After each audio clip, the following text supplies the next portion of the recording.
তা দিয়েছি। আরো মিনিমাম 3-4 ব্যাগ রক্ত না হলে ওকে বাঁচানো কঠিন হবে। সেরে উঠতে বেশ কিছুদিন সময় লাগবে, বেশ টাকাও লাগবে। আপনি ওর বাবা মাকে খবর দিন অ্যাজ আর্লি। ওর বাবা মা কোথায় থাকে আমি কিছুই জানি না। ছেলেটি চাকু খেয়েই অজ্ঞান হয়ে গেল, তাই কিছু জানা হয়নি। তবে আমার ভাইজানকে খবর দিয়েছি। শহীদ ভাইজান, কি হয়েছে তোর? না ভাইজান, আমার কিছু হয়নি। গুন্ডাটার হাত থেকে আমার টাকা উদ্ধার করতে গিয়ে বাচ্চা ছেলেটার এখন সংকটাপন্ন অবস্থা। খোকা,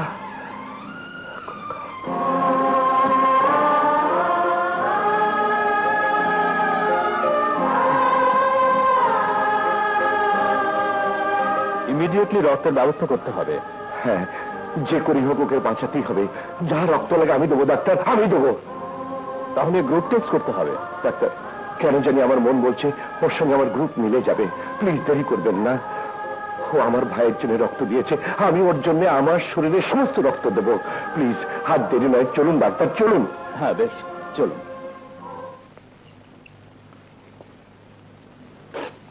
দাও।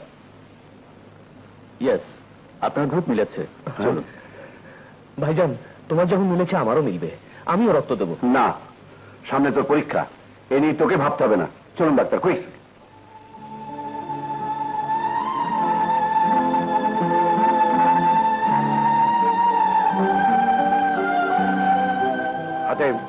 আমি ফিরে না আসা পর্যন্ত তুই এখানে থাকবি। কোনো চিন্তা করেন না ওস্তাদ, আপনার হুকুমে আমার জান ভাজি। চল শহীদ, বাড়ির থেকে টাকা নিয়ে তুই আবার রওনা হয়ে যা। ডাক্তার সাহেব, আমি যাবো আর আসবো, প্লিজ ওকে একটু দেখবেন। চল।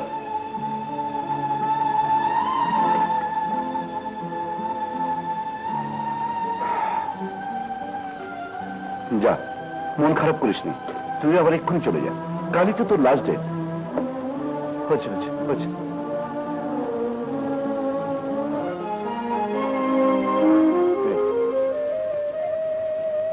কিরে, রাস্তায় বেরিয়েছিলিস কেন বাবা?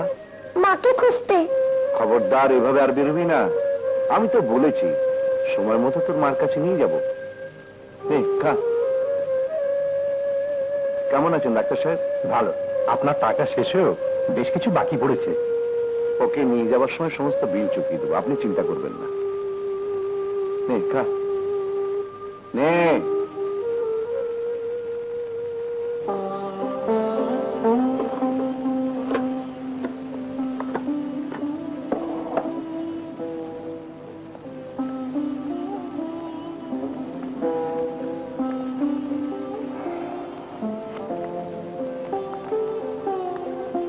কি ভাবছো?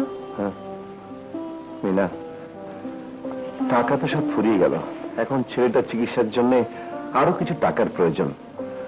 ছেলেটার কেউ নেই, এক দরিদ্র মহিলার কাছে মানুষ। শেষ পর্যায়ে এসে যদি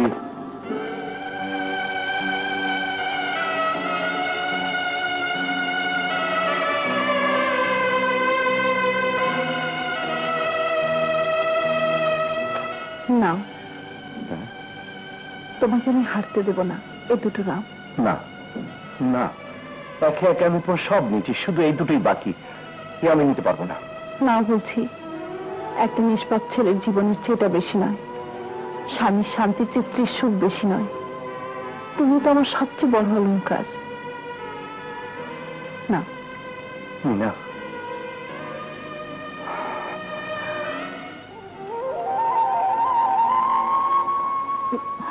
এই যাত্রায় আল্লাহ ওকে রক্ষা করেছেন, ভবিষ্যতে ওকে আর কখনো একা ছেড়ে দিও না সালমা। একটা ডেলিভারি ছিল, সেখানে ছিলাম, সেই ফাঁকে বেরিয়ে গেল, জানতে পারিনি। যাই হোক, আর মাত্র কিছুদিন, তারপর ওকে আমি নিয়ে যাব। এই কটা দিন ওকে চোখে চোখে রেখো। যাও।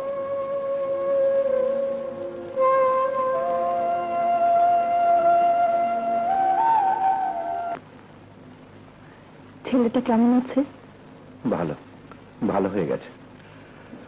যার কাছে থাকতো তার কাছে পৌঁছে দিয়ে এসছে।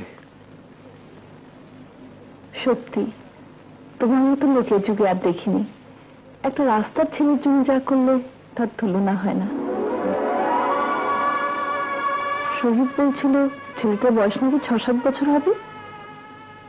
হ্যাঁ, আমাদের ছেলেটা বেঁচে থাকলে ওরকমই বয়স হতো। হ্যাঁ, একটা সন্তানের জন্য তোমার বুকে কি যন্ত্রণা লুকিয়ে আছে তা কেউ জানুক আর না জানুক, আমি তো জানি। তোমার মাঝে কি কম? মাঝে মাঝে তুমি ঘুমের মধ্যে খোকা খোকা বলে চিৎকার করে ওঠো। তাই নাকি? হ্যাঁ। তোমার খোকা বেঁচে আছে, মিনা বেঁচে আছে। ওই খোকাই তোমার খোকা, এই কথা তোমাকে আমি এখন বলতে পারছি না, তবে বলবো সে সময়ের আর বেশি দেরি নেই, বেশি দেরি নেই। কি ভাবছো? হ্যাঁ, কিছু না।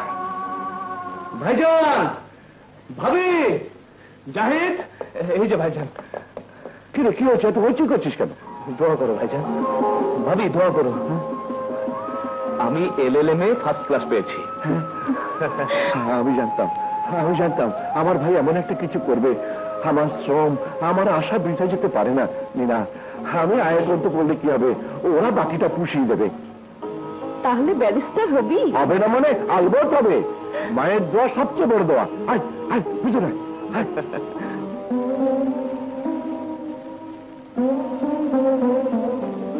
মা, তোমার কথা আমি রেখেছি। শহীদ ভালো রেজাল্ট করেছে, তুমি শুধু দোয়া করো মা, আমি যেন তোমাকে দেওয়া কথা রাখতে পারি। শোনো, শহীদের পরীক্ষা নিয়ে আমার একটা মানত ছিল, একটু পীর বাবার মাজারে যাব। গতকাল থেকে সেখানে সিন্নি হচ্ছে। ঠিক আছে, যাও যাও। আচ্ছা, যাও।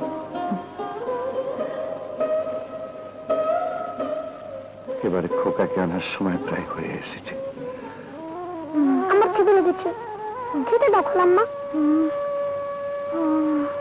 তাড়াতাড়ি খেতে দাও, ভীষণ খিদে পেয়েছে।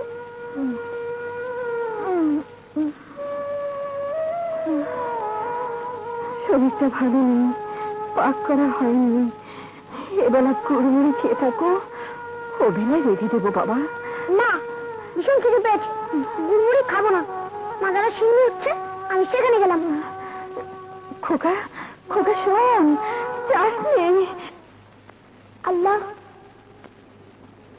তুমি আমার কঠিন বিপদটা দূর করে দাও, তুমি আমাকে তার কাছে পৌঁছে দাও। আমি তো কোনো দোষ করিনি, খালাম্মা আমাকে ঠিক মতো খেতে দেয় না, আমি আর সেখানে ফিরে যাবো না।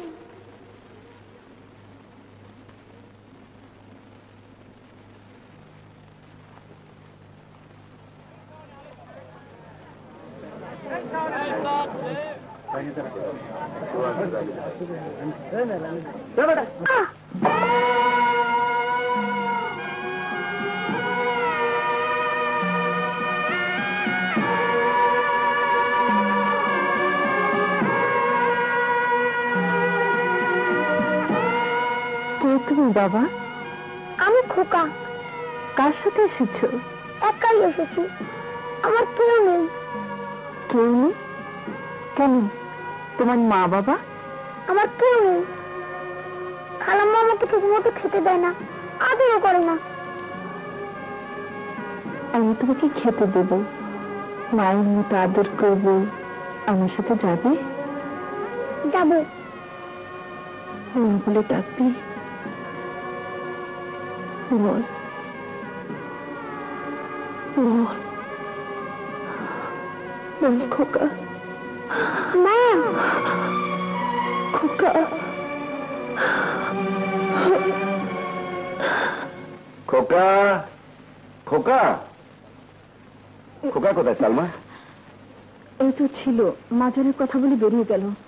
কি বলছো তুমি? আবার একা একা বের হয়েছে? কত ডাকলাম, শুনলি না। খোকা, খোকা, খোকা।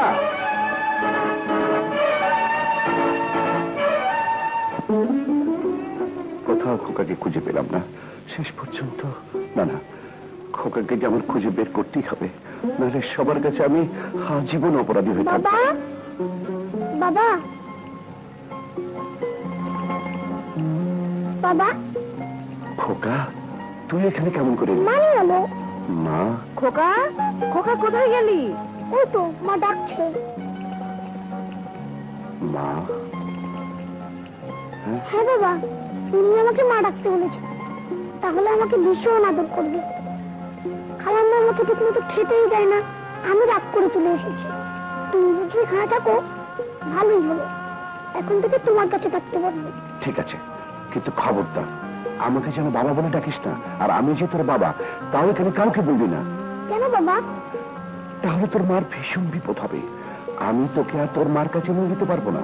যখন তোকে তোর মার কাছে নিয়ে যেতে পারবো তখন সব বলবো। এখন আর কোনো প্রশ্ন করিস না, যা বলেই শুধু তাই করে যাবি। ঠিক আছে। খোকা, খোকা, এই যে তুমি কখন এলে? এই তো। তো তুই এখানে কি করছিস? না মানে, আমি ওকে জিজ্ঞেস করছিলাম ও এখানে কেমন করে এলো। তুমি ওকে চেনো নাকি? হ্যাঁ, এই তো সেই ছেলে যে শহীদের টাকা বাঁচাতে গিয়ে নিজে মরতে বসেছিল। তাই বুঝি? এদিকে আয় বাপ। যে মা তোর মতো খোকাকে পেটে ধরেছে, সত্যি সে ভাগ্যবতী। জানো, আমি ওকে বাজারে পেয়েছি, ওর নাকি কেউ নেই, তাই নিয়ে এলাম। ভালোই হয়েছে। আসলে ওর তেমন কোনো আশ্রয় নেই। তুমি যখন এনেছো তখন অসহায় ছেলেটির একটি হিল্লে হলো। হ্যাঁ, ওকে আমি রেখে দেব। ওকে দেখলে বারবার আমার খোকার কথা মনে পড়ে। ঠিক আছে, রেখে দাও। তোমাকে তো মা বলবে, আমাকে কি বলবে? কেন বাবা?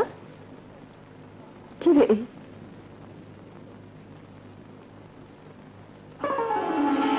ভাবি, ভাবি, মেজরের সঙ্গে একটা বাজে ধরেছি। মেজরের স্কলারশিপটা পেলে। আরে, এ পিচ্ছে এখানে? পিচ্ছি বলছিস কেন? ও আমার ছেলে। হ্যাঁ, তাই নাকি? তাহলে তো আমরাও রেডিমেড চাচা হয়ে গেলাম। ভালোই হলো। স্কলারশিপটা পেলে আমি তো বাইরে চলে যাব, তারপর জাহিদও শহরে পড়তে যাব। তখন তোমার বুকটা শূন্য হয়ে যেত, তাই আল্লাহ ওকে মিলিয়ে দিয়ে